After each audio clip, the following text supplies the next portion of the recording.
E aí, vamos estudar a Bíblia? Mas por que estudar a Bíblia? Porque no livro de Jeremias, no capítulo 15, no versículo 16, está escrito: achando-se as tuas palavras, logo as comi, e a tua palavra foi para mim o gozo e a alegria do meu coração. Porque pelo teu nome me chamo, ó Senhor, Deus dos exércitos.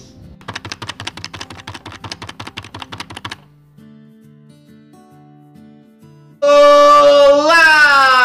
No vídeo de hoje eu trago a você a história do apóstolo Pedro.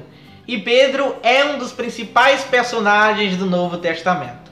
Os evangelhos e o livro de Atos biografam-no com admirável riqueza de detalhes. Neles, o apóstolo é apresentado como um homem impulsivo, porém sincero e dinâmico. Simão Pedro e André eram pescadores e também companheiros de outros dois irmãos, também pescadores, João e Tiago, filhos de Zebedeu. Pedro era de uma aldeia chamada Betsaida, que ficava ao norte do mar da Galileia. Porém, ele residia em Cafarnaum, noroeste do lago. E com ele residia sua esposa, sua sogra e seu irmão André. No Evangelho de Marcos, no capítulo 1, do versículo 29 ao versículo 31, nós temos o relato da cura da sogra de Pedro. Está escrito no versículo 29. E, logo saindo da sinagoga, foram até a casa de Simão Pedro e André, com Tiago e João. A sogra de Pedro estava enferma, com febre, doente.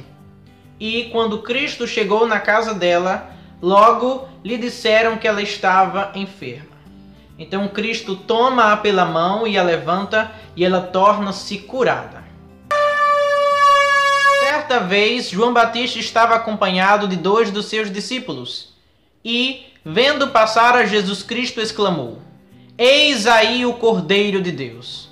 E aqueles discípulos, ouvindo o que João Batista havia lhes dito, decidiram seguir a Cristo. E quando Cristo percebeu que estava sendo seguido, logo perguntou àqueles homens: que buscais? E aqueles homens responderam: Rabi, que quer dizer mestre, onde moras? E Cristo responde: vinde e vede. Eles passaram o resto daquele dia com Jesus. Isso aconteceu mais ou menos 4 horas da tarde. André foi logo chamar o seu irmão Pedro. E, quando trouxe até Cristo o Messias, Cristo decidiu mudar o nome de Pedro, dizendo: Simão, filho de Jonas, ou em outras traduções, Simão, filho de João, tu serás chamado de Cefas. E Cefas quer dizer Pedro. Vejamos, pois, a história. Simão é uma abreviatura de Simeão, um dos 12 filhos de Jacó. Esse patriarca não ficou conhecido apenas pelo significado do seu nome, que era formoso, mas também e principalmente pelo seu comportamento impulsivo. Foi em Betânia que Jesus Cristo decidiu mudar o nome de Simão para Pedro, um nome grego, ou Cefas, um nome de origem aramaico. A partir daí, houve uma profunda renovação de seu temperamento e caráter. Simão, que antes era um homem volúvel e inconstante, tornara-se Pedro, um homem ponderado, constante e firme como pedra. Após o seu encontro com Jesus, Simão retornou imediatamente à pesca. Certo dia, passou uma noite inteira pescando juntamente com seus companheiros e nada apanharam. Aquela longa e mal sucedida vigília fez com que retornassem à praia mais cedo. Ao chegarem, depararam-se com Jesus que ensinava a multidão. O mestre, vendo 2 barcos à beira do lago, sentou-se no que pertencia a Simão e de lá continuou seus ensinamentos. Ordenou a Pedro que lançasse a rede em águas mais profundas. O pescador da Galileia relutou em obedecer o Filho de Deus, mas logo depois decidiu confiar em suas palavras. A Bíblia afirma no Evangelho de Lucas, no capítulo 5, no versículo 6: pescaram uma grande quantidade de peixes e rompia-se-lhes a rede. Simão ficou tão maravilhado com o milagre que Jesus Cristo havia feito que prostrou-se aos seus pés e confessou-lhe os pecados. Então o mestre divino asseverou-lhe: não temas, de agora em diante serás pescador de homens. Logo depois de ter alimentado uma multidão composta de 5.000 homens, sem contar mulheres e crianças, Jesus Cristo ordenou aos seus discípulos que subissem no barco para o lado oeste do lago e iria despedir-se da multidão. E em seguida iria fazer uma vigília, iria orar sozinho. Os discípulos, quando já estavam no meio do lago, Cristo apareceu. Isso por volta das 3 às 6 horas da madrugada. E quando os discípulos viram Jesus Cristo, não o reconheceram. E então começaram a pensar que se tratava de um fantasma e ficaram todos com medo. Mas Jesus Cristo disse: coragem, não tenham medo, sou eu. E então Pedro disse: Senhor, se é o Senhor mesmo, deixe-me que eu vá até você. E Jesus Cristo disse: venha. E quando Pedro começou a andar por cima da água, o vento que estava contrário ao barco e a ele começou a fazer com que a sua fé diminuísse. E então Pedro afunda. Prontamente, imediatamente, Jesus Cristo vai até Pedro e o toma pela mão e o salva do afogamento. Jesus Cristo pergunta então a Pedro: homem de pouca fé, por que duvidaste? Leva Pedro até o barco, acalma a tempestade e os discípulos começam a adorar dizendo: de fato, o Senhor é o Filho de Deus. E tendo Jesus Cristo chegado juntamente com seus discípulos a uma região que fica perto da cidade de Cesareia de Filipe, interrogou os seus discípulos dizendo: quem é que o povo diz que eu sou? E eles responderam: uns dizem que o Senhor é João Batista, outros dizem que o Senhor é Elias, e outros Jeremias ou algum outro profeta. E então Jesus Cristo pergunta: e vocês? Quem vocês dizem que eu sou? E então Simão Pedro, tomando a palavra, responde: Senhor, tu és o Messias, o Filho do Deus vivo. E então Jesus Cristo diz: Pedro, você é muito feliz por dizer isso, porque quem te revelou não foi carne nem sangue, não foi nenhum ser humano, mas sim o meu Pai que está no céu. E no Evangelho de Mateus, no capítulo 16, no versículo 18, Jesus Cristo fala algo que seria muito importante para o ministério de Pedro. Veja: pois também eu te digo que tu és Pedro, e sobre esta pedra edificarei a minha igreja, e as portas do inferno não prevalecerão contra ela. Este é um dos versículos mais polêmicos das Escrituras Sagradas.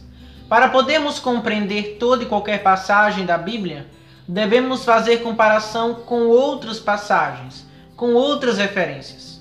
O significado desta passagem é que, na verdade, Cristo edificaria sua igreja sobre a verdade feita da confissão de Pedro e dos demais discípulos, isto é, que Jesus Cristo é o Filho do Deus vivo. Isso nós podemos ver no Evangelho de Mateus, no capítulo 16, no versículo 16, e em Atos dos Apóstolos, no capítulo 3, do versículo 13 ao versículo 26. Perceba que Jesus Cristo faz um trocadilho. Ele chama seu discípulo de Pedro, que traduzindo para o grego é Petros, que significa uma pedra pequena.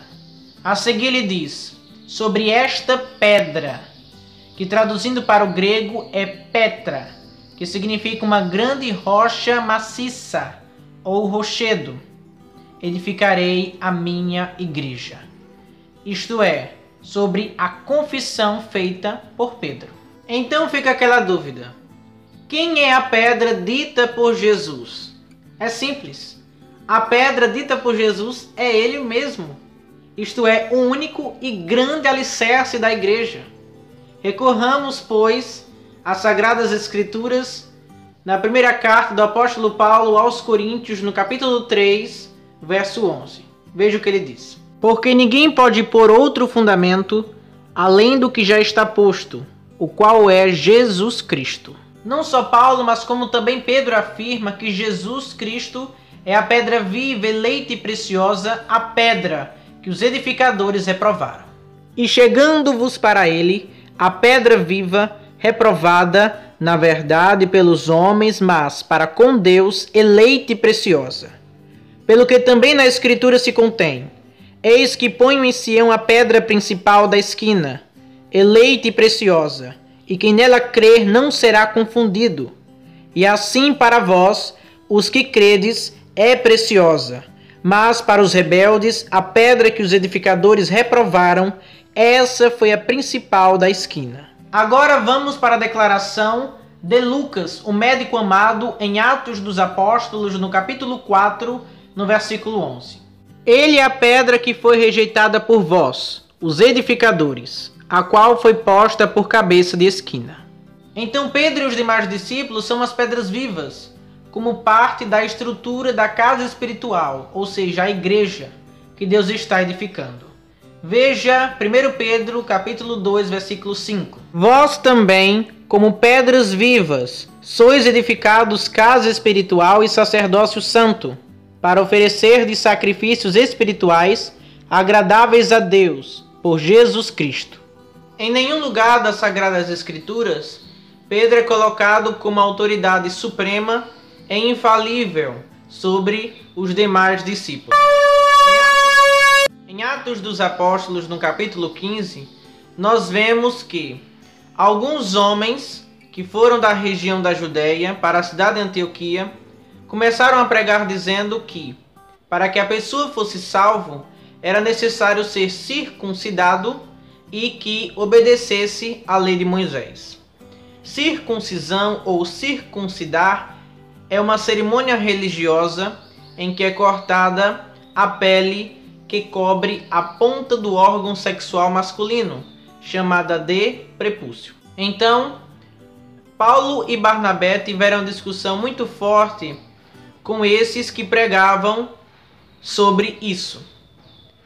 Paulo e Barnabé saíram de Antioquia e foram rumo a Jerusalém, para que pudessem então estudar mais sobre o assunto.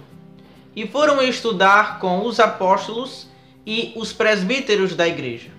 Chegando lá, foram muito bem recebidos, e então Pedro, tomando a palavra, disse: meus irmãos, em nenhum momento nós podemos colocar uma carga tão pesada sobre os não-judeus. Carga essa que até mesmo nós não podemos aguentar.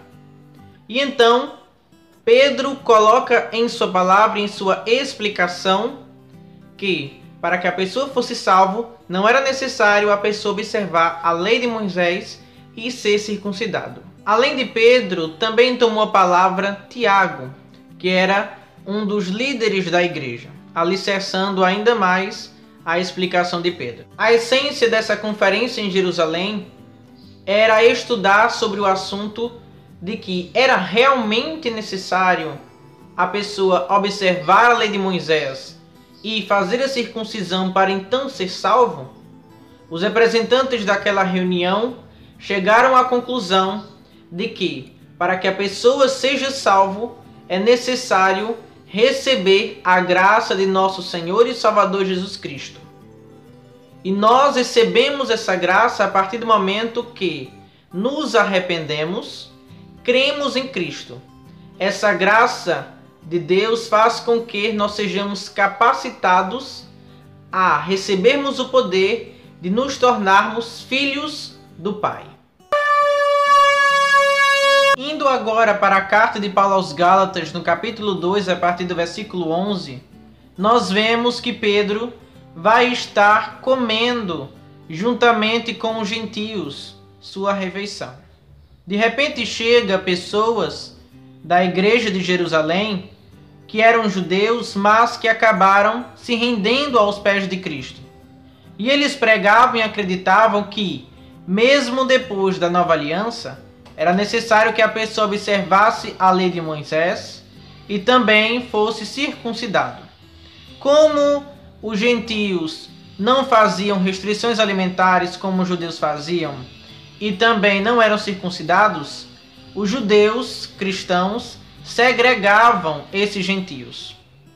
E Pedro, com medo das críticas e também com medo de perder a sua autoridade sobre a igreja de Jerusalém judaica cristã, segregou da mesma forma que esses. Isso faz com que Pedro mostre de forma errônea dois corpos dentro do próprio corpo de Cristo, o corpo judaico e o corpo gentio. Jesus Cristo não gosta de separação entre o seu povo.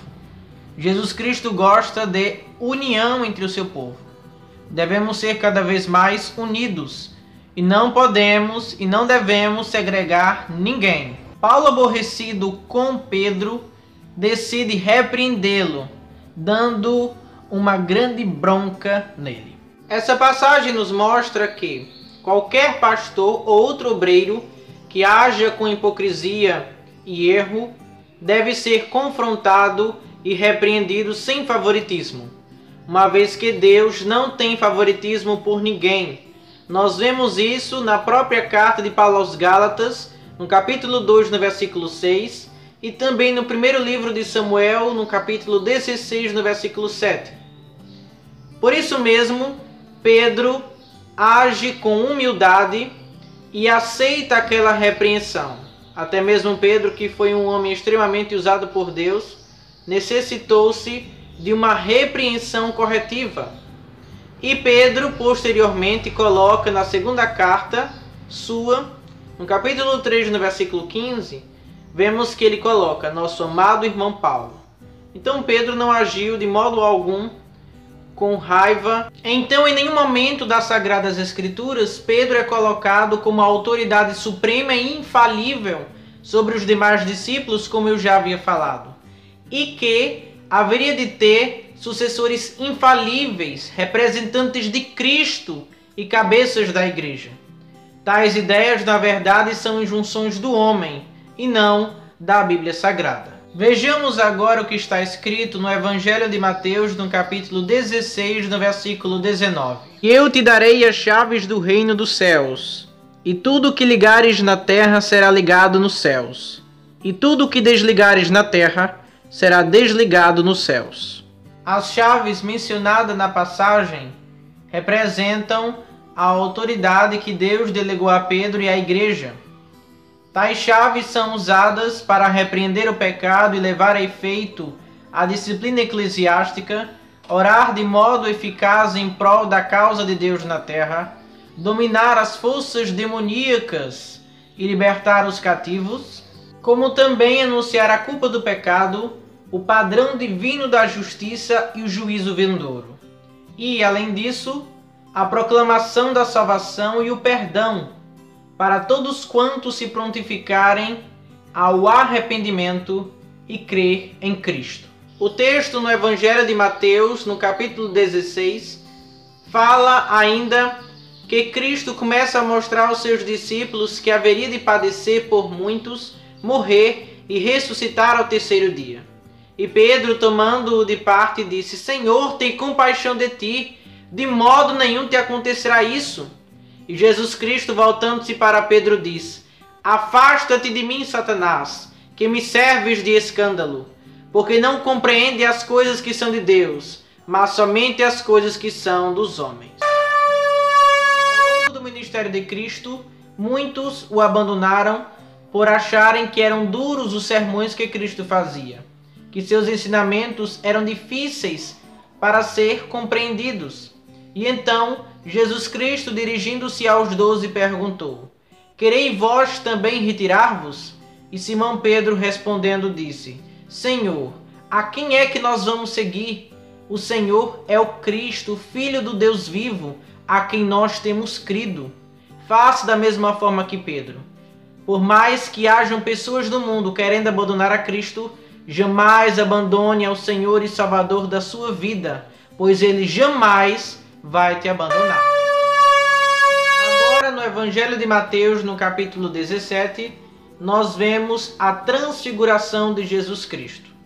A Bíblia fala que Jesus Cristo, tomando consigo Pedro e os irmãos Tiago e João, os levou para um alto monte e lá a face de Jesus Cristo transfigurou-se como o sol, e as suas vestes ficaram brancas como a luz.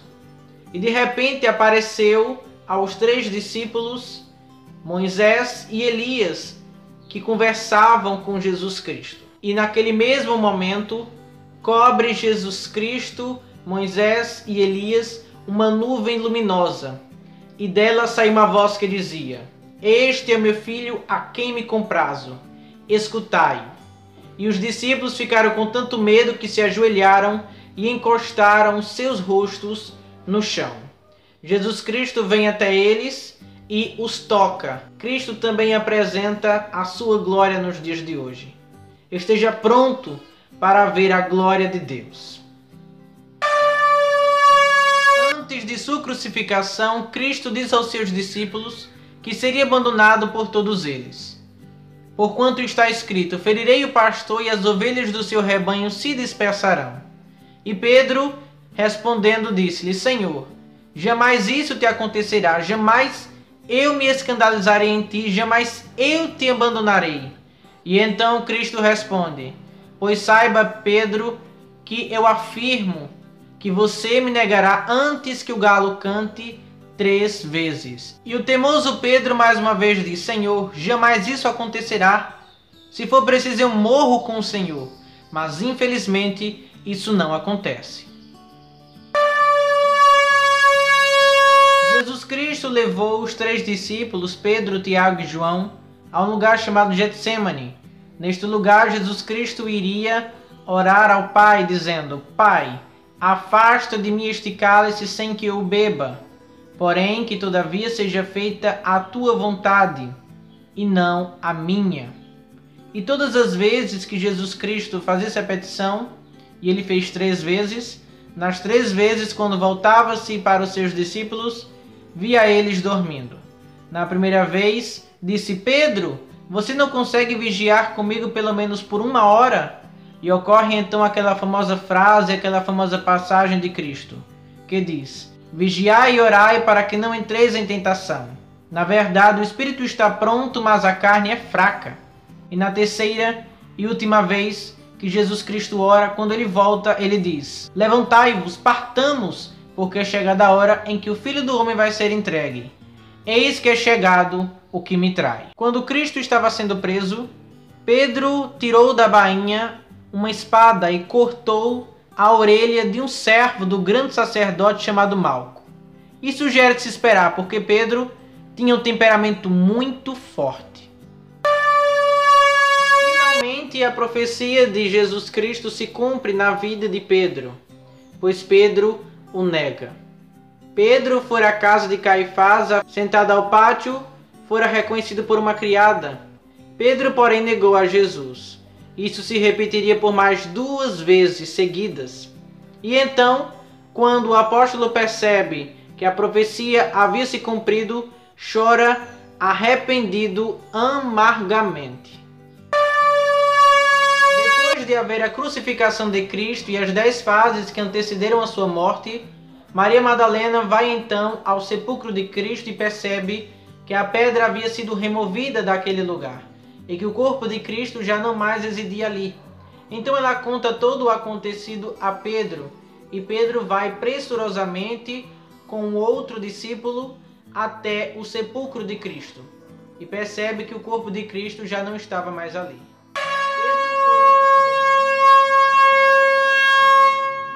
Diante de tudo que já havia acontecido, sua morte e ressurreição, Jesus Cristo decide aparecer pela 3ª vez aos seus discípulos.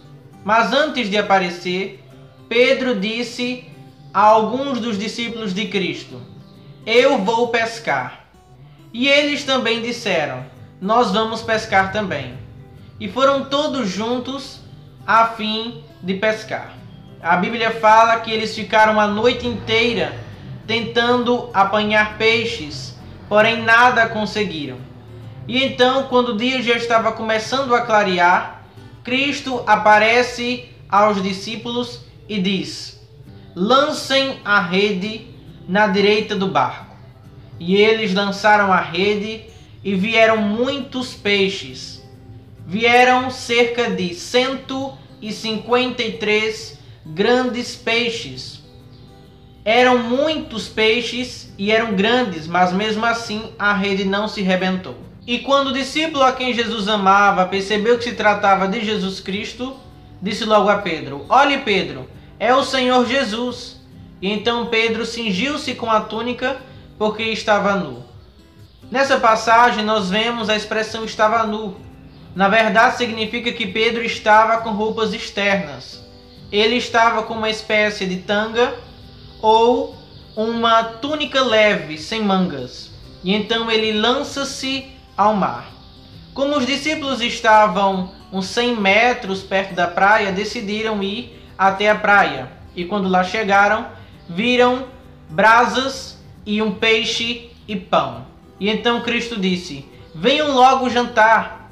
E então Pedro subiu no barco e trouxe a rede até a terra firme. E então todos jantaram com Jesus Cristo, saciando as suas fomes. Em seguida, Pedro tem de responder a pergunta mais importante de sua vida.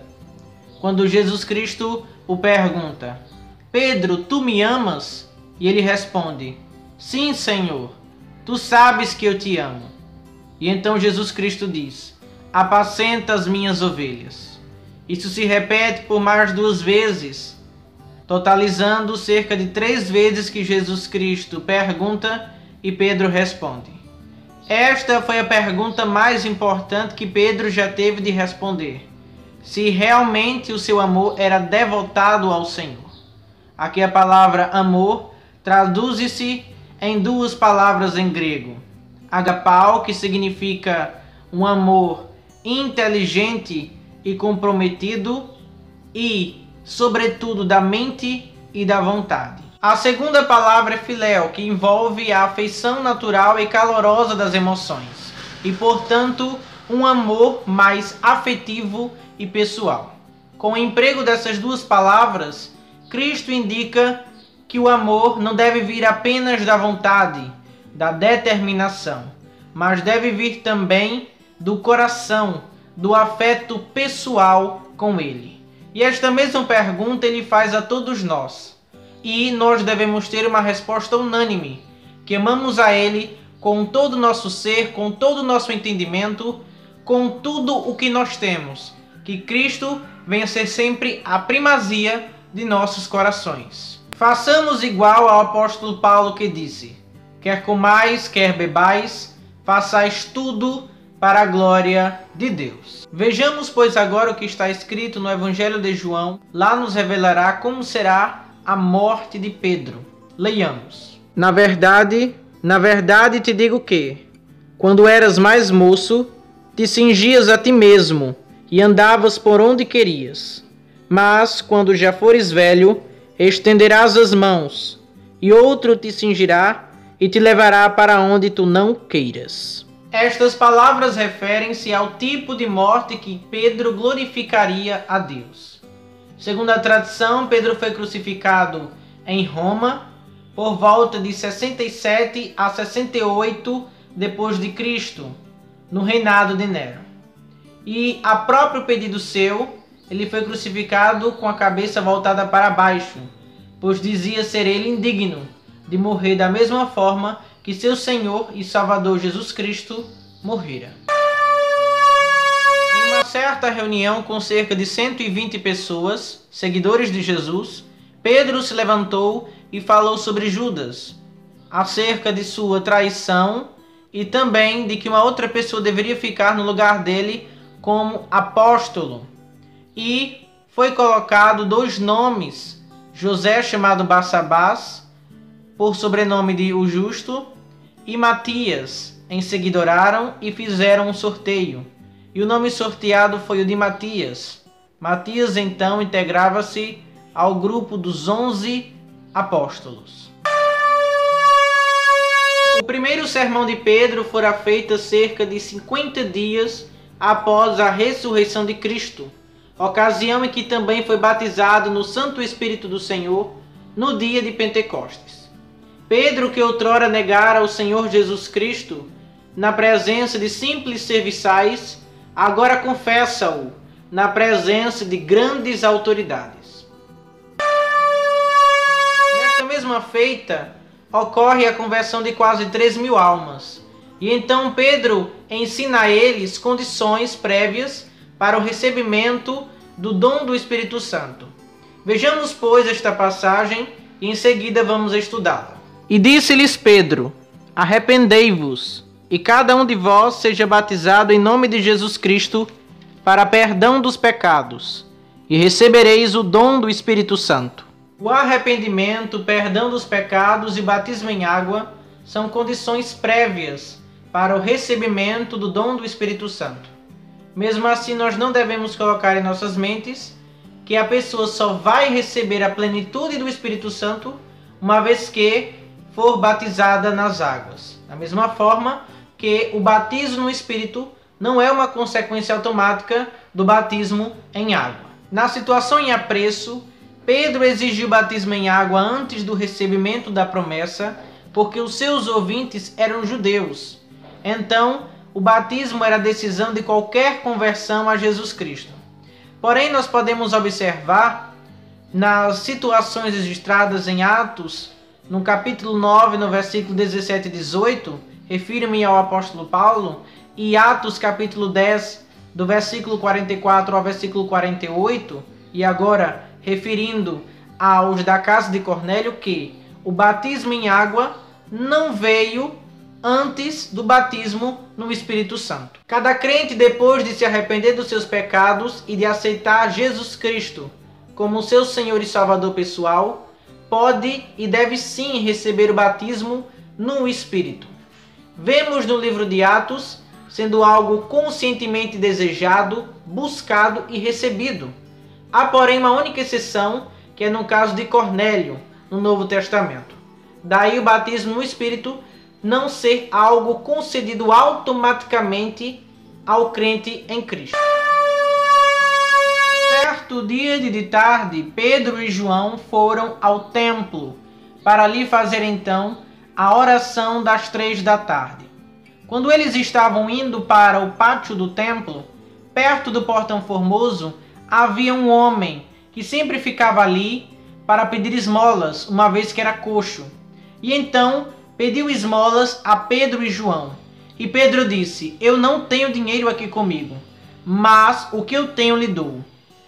Por meio de Jesus Cristo de Nazaré, levante-se e ande. E aquele homem levantou-se, e os seus pés e os seus tornozelos ficaram firmes. E acontece então uma grande cura, um grande milagre. Aquele homem ficou tão alegre que cantava, pulava, dava graças a Deus, e então adentrou juntamente com Pedro e João ao pátio do templo. E todos ficaram espantados e admirados com o que havia acontecido. Assim que Pedro percebeu que as pessoas estavam admiradas e espantadas, disse a elas: não pensem que o milagre foi feito por causa que eu tenho poder, ou por causa da minha comunhão com Deus. O milagre foi feito porque Jesus Cristo agiu na vida deste homem. Pedro coloca Jesus Cristo como o autor da vida e diz àquelas pessoas que Jesus Cristo morreu e sofreu por elas, padecendo por elas, mas ressuscitou ao 3º dia para mostrar a sua glória, o seu poder e a sua majestade para as pessoas. E estando eles ainda a falar, chegaram até eles Pedro e João, alguns saduceus, alguns sacerdotes e o chefe da guarda do templo.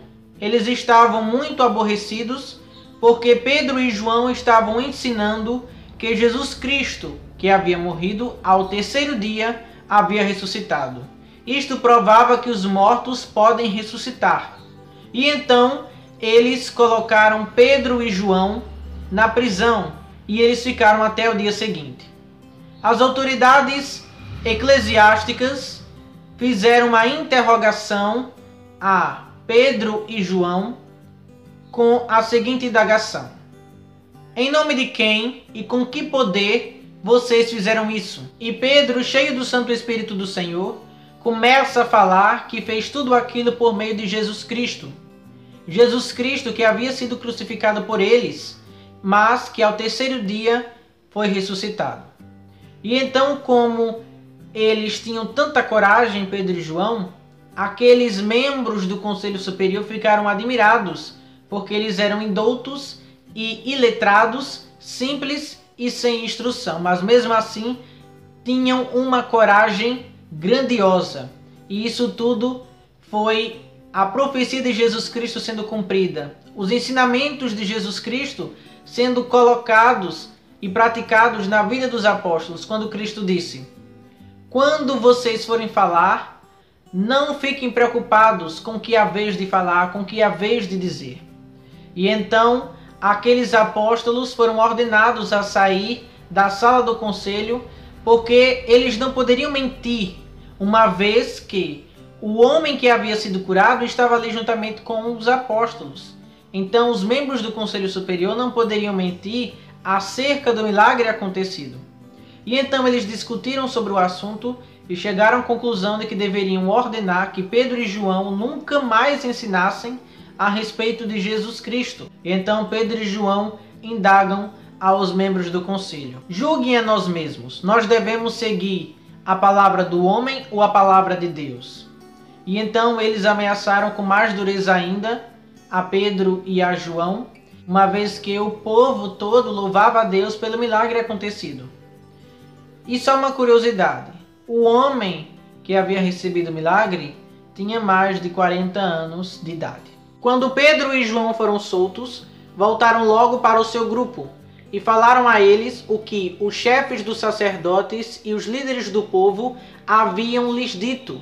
E então aquelas pessoas começaram a orar por Pedro e João e pediram ao Senhor que desse mais e mais confiança, ousadia, para que Pedro e João anunciassem o seu evangelho. Quando terminaram de fazer a oração, o chão daquele lugar onde estavam reunidos tremeu e todos foram cheios do Santo Espírito do Senhor. E então começaram a anunciar a palavra de Deus ousadamente e de forma corajosa. Havia um homem chamado Ananias que era casado com uma mulher chamada Safira. E eles haviam prometido ao Santo Espírito do Senhor que, se vendessem um determinado terreno, eles iriam dar todo aquele valor aos apóstolos. E então, ao invés de fazerem assim, eles reteram uma parte do dinheiro e deram a outra parte aos apóstolos, mentindo ao Santo Espírito do Senhor. Pedro chamou primeiramente Ananias para conversar e ele caiu morto, porque havia mentido ao Santo Espírito do Senhor. Como consequência do seu pecado, ele morreu. Da mesma forma aconteceu com Safira. Esta passagem nos mostra que nós não podemos mentir à igreja no tocante ao nosso relacionamento com Cristo, no tocante ao nosso ministério e também no nosso trabalho para Ele. E que nós não podemos e não devemos servir a Deus e ao dinheiro ao mesmo tempo. Cada vez mais milagres e maravilhas eram feitos pelo poder do nome de Jesus Cristo. As pessoas chegavam até mesmo a se reunir no alpendre de Salomão para que recebessem as suas curas e os milagres por meio de Jesus. Há algo bastante importante sobre Pedro no tocante a milagres e maravilhas, no capítulo 5, no versículo 15 do livro de Atos dos Apóstolos. Vejamos. De sorte que transportavam os enfermos para as ruas e os punham em leitos e em camilhas, para que ao menos a sombra de Pedro, quando este passasse, cobrisse alguns deles. Para podermos compreender melhor esta passagem que fala a respeito da sombra de Pedro, leiamos o que está escrito no Evangelho de Mateus, no capítulo 9, no versículo 21. Porque dizia consigo: se eu tão somente tocar a sua veste, ficarei sã. Esta passagem fala-nos sobre a cura de uma mulher que tinha um fluxo de sangue. Agora Mateus capítulo 14, versículo 36. E rogavam-lhe que, ao menos, eles pudessem tocar a orla da sua veste, e todos os que a tocavam ficavam sãos. Esta passagem revela-nos quando Cristo cura em Genezaré. Agora observemos o que está escrito em Atos dos Apóstolos, no capítulo 19, no versículo 12. De sorte que até os lenços e aventais se levavam do seu corpo aos enfermos, e as enfermidades fugiam deles, e os espíritos malignos saíam. O ministério de Paulo em Éfeso foi marcado por milagres extraordinários de cura e expulsão de demônios, levados a efeito de modo direto ou através de lenços que ele utilizava para enxugar o suor, ou aventais usados por ele no trabalho, na confecção de tendas de tecido ou couro. Então Paulo apenas multiplicou o poder que nele havia através desses meios tangíveis, e assim curava e libertava.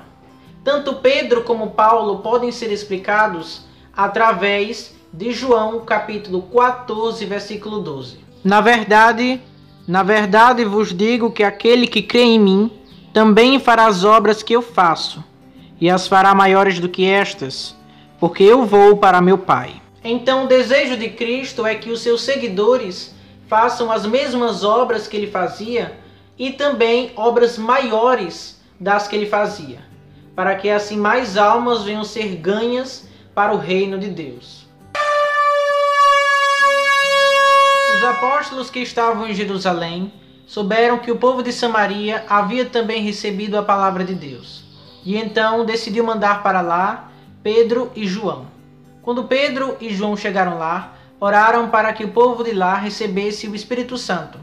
E então, à medida que colocavam as mãos sobre as pessoas, elas recebiam o Espírito Santo de Deus. Simão, um homem, viu o que os apóstolos estavam fazendo, e então ofereceu a eles dinheiro para que ele também pudesse fazer o mesmo. Só que as coisas de Deus não são compradas pelo dinheiro, e por isso mesmo Pedro e João o repreenderam bravamente. Pedro era um verdadeiro missionário. Ele andava por toda parte. Em Lida, ele curou um homem chamado Enéas, um paralítico. E ele disse: Enéas, levante-se da cama e a arrume. E assim aconteceu. Em Jope, ele ressuscitou uma mulher chamada Tabita, que em grego significa Dorcas. E assim era o ministério de Pedro. Morava em Cesareia um homem chamado Cornélio. Cornélio era o comandante de um batalhão romano, chamado de Batalhão Italiano. A Bíblia afirma que Cornélio era um homem muito temente ao Senhor. Ele e todas as pessoas da sua casa adoravam a Deus. Cornélio tinha toda uma rotina de oração, ou seja, ele sempre estava orando ao Senhor. E então, um dia, pelas 3 horas da tarde, Cornélio teve uma visão. E nessa visão, um anjo chegava perto dele e dizia: Cornélio. E então ele pergunta: o que é, Senhor? E então o anjo responde: Deus tem ouvido as suas orações. Deus tem ouvido as suas preces e tem visto o quanto você ajuda os pobres. Agora Deus está ordenando que você mande alguns homens para buscar Simão Pedro. Simão Pedro está na casa de um outro Simão, que é curtidor de couros. E então, quando o anjo foi embora, aquele homem chamado Cornélio, que era comandante do batalhão romano, chama os seus empregados. Ele enviou para a cidade de Jope 2 dos seus empregados e um soldado. Quando estavam indo para Jope, Pedro sobe ao terraço para orar. O Espírito Santo, autor das Escrituras, revela através delas que os cristãos do Novo Testamento eram dedicados a muita oração. Eles estavam convictos de que o reino de Deus não poderia manifestar-se em todo o seu poder mediante a uns poucos minutos de oração por dia. O judeu piedoso orava 2 ou 3 vezes por dia, e isso se tornara uma prática entre os seguidores de Jesus, especialmente dos apóstolos, que oravam com a mesma devoção. Nós temos inúmeros exemplos no Novo Testamento de que os seguidores de Jesus e os apóstolos oravam regularmente e continuamente, sem cessar, ao Senhor. Vemos em Atos dos Apóstolos, no capítulo 3, no versículo 1, em que Pedro e João sobem ao templo para orar. O mesmo ocorre com Lucas e Paulo. Pedro também, que orava regularmente ao meio-dia, ou seja, à hora sexta, e Cornélio, que Deus recompensou pela sua observância nas horas de oração. Então eu faço a você a seguinte indagação: não seria do agrado de Deus que, como cristãos, orássemos e vigiássemos por apenas, ao menos, 1 hora? Lembremos-nos do que Jesus Cristo disse a Pedro: então nenhuma hora pudeste vigiar comigo? Então, com a oração diariamente, e sempre estando orando, e orando regularmente, nós vamos conseguir vencer na batalha contra o pecado, contra Satanás, contra o mundo e alcançarmos aqueles que estão perdidos do amor de Cristo. Bem, fechando os parênteses sobre a oração e continuando a narrativa bíblica, a Bíblia fala que Pedro ficou com fome e o almoço estava sendo feito ainda. E então Pedro tem naquele momento uma visão. Essa visão serve de muito debate entre os cristãos. A visão é o seguinte: Pedro tem uma visão e ele vê o céu aberto e desce do céu uma coisa parecida com um lençol amarrado pelas 4 pontas. Dentro daquele lençol há todo tipo de animais de 4 patas, animais que se arrastam pelo chão e aves. E então Pedro ouve uma voz que diz: levante-se, mate e coma. E então Pedro responde: jamais vou comer algo que a lei considera suja ou impura. E então aquela voz responde: jamais considere sujo aquilo que Deus purificou. No término da visão, a Bíblia fala que a coisa parecida com um lençol é levada de volta para o céu. E a Bíblia fala que esse diálogo entre a voz e Pedro vai ocorrer por 3 vezes. Mas como entender toda essa visão de Pedro que ocorre em Atos dos Apóstolos? Recorramos às Sagradas Escrituras em Levítico no capítulo 11, em que Moisés escreve sobre os alimentos que se devem comer e os alimentos que se não devem comer. Então nós vamos ter um estudo, um texto que vai falar no tocante aos alimentos puros e impuros, aos alimentos apropriados e impróprios, e que, segundo parece, era para manter a saúde dos israelitas e também era um padrão moral para fazer com que o povo de Deus continuasse separado da sociedade ímpia que havia e que existia naquele tempo em seu derredor. Essas instruções sobre os alimentos já não são mais válidos para os dias de hoje, posto que Cristo cumpriu o seu significado e propósito aqui na terra. Contudo, os princípios inerentes nessas instruções continuam sim sendo válidos, ou seja, que todo cristão deve ser separado, deve ser diferente do mundo, tanto no comer, tanto no beber, tanto no vestir, tanto no falar, tanto no pensar, tanto no agir, ou seja, em toda a sua maneira de viver deve ser santo. Nós vamos ter Pedro pensando e se perguntando: qual é a mensagem dessa visão para mim? O que é que Deus quis me revelar através dessa visão? E então, naquele momento em que Pedro ainda estava pensando na visão, os homens que haviam sido mandados por Cornélio para ir ao encontro de Pedro já estavam na porta. E eles perguntaram a alguém da casa: Simão Pedro está hospedado aqui? E então o Espírito Santo de Deus diz a Pedro: olhe Pedro, eu enviei 3 homens para vir ao seu encontro. Mas não se preocupe que eles não lhe farão mal algum. Então desça, apresse-se, porque eles estão à sua procura. Então Pedro desceu e chegou até eles e perguntou: olha, sou eu que sou Pedro. O que é que vocês querem? E então aqueles homens explicam tudo o que aconteceu, que eram mandados por Cornélio para irem ao encontro de Pedro, que Cornélio era um comandante e que Cornélio teve uma visão em que o anjo de Deus dizia para que trouxessem Pedro até a casa dele, de Cornélio. E então Pedro hospeda aqueles homens ali naquela noite, e no dia seguinte, tanto Pedro como também alguns irmãos de Jope e também aqueles 3 homens vão até Cesareia. E só no outro dia é que eles chegam a Cesareia. Quando chegam em Cesareia, Cornélio vai até o encontro de Pedro e ajoelha-se diante de Pedro e curva a cabeça diante de Pedro. E Pedro diz: não faça isso, pois eu sou um homem igual a você. Então Pedro estava um tanto confuso também com toda aquela situação. E ele pergunta: qual é o propósito? O porquê que estou aqui? Me expliquem. E então Pedro e Cornélio chegam a um consenso, a um entendimento, e depois Pedro faz toda uma explicação, uma pregação para aquelas pessoas que estavam ali.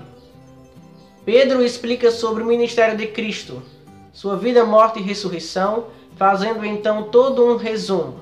E era esta a explicação de Pedro para aqueles homens. Quando Pedro ainda estava falando, algo belíssimo acontece naquele lugar.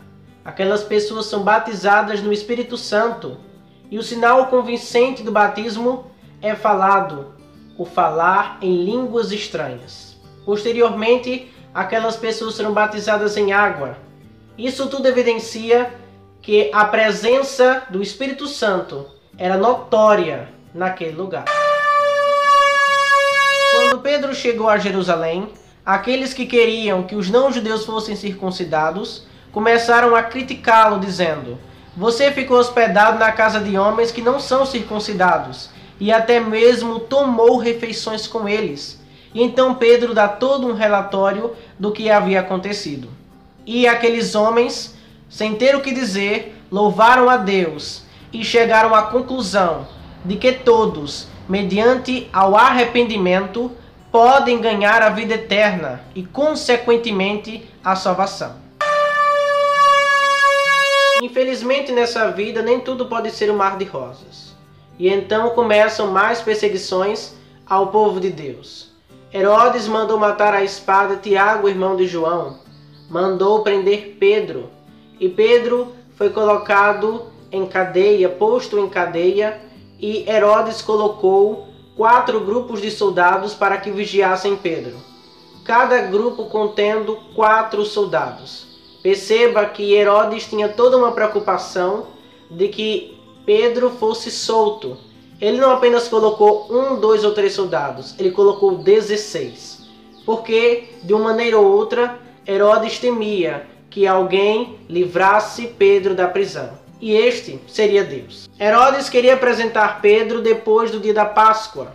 Porém, a igreja continuava orando em favor por Pedro, em contrita oração. E essa oração foi respondida.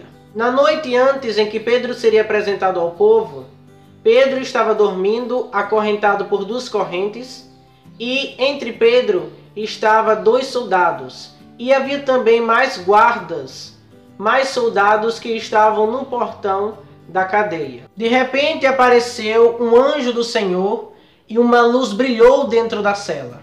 Aquele anjo tocou no ombro de Pedro e disse: levante-se depressa, amarre as sandálias e aperte o cinto, ponha a capa e venha comigo. E então Pedro começa a seguir aquele anjo, eles saem da cela e de repente eles vão rumo para uma rua. E chegando naquela rua, aquele anjo vai embora. E Pedro compreende tudo o que havia acontecido. Deus realmente o havia libertado daquela prisão. Quando Pedro entendeu tudo o que havia acontecido, ele foi imediatamente à casa de Maria, a mãe de João Marcos. E chegando lá, bateu na porta da frente e Rode, a empregada, foi ver quem era.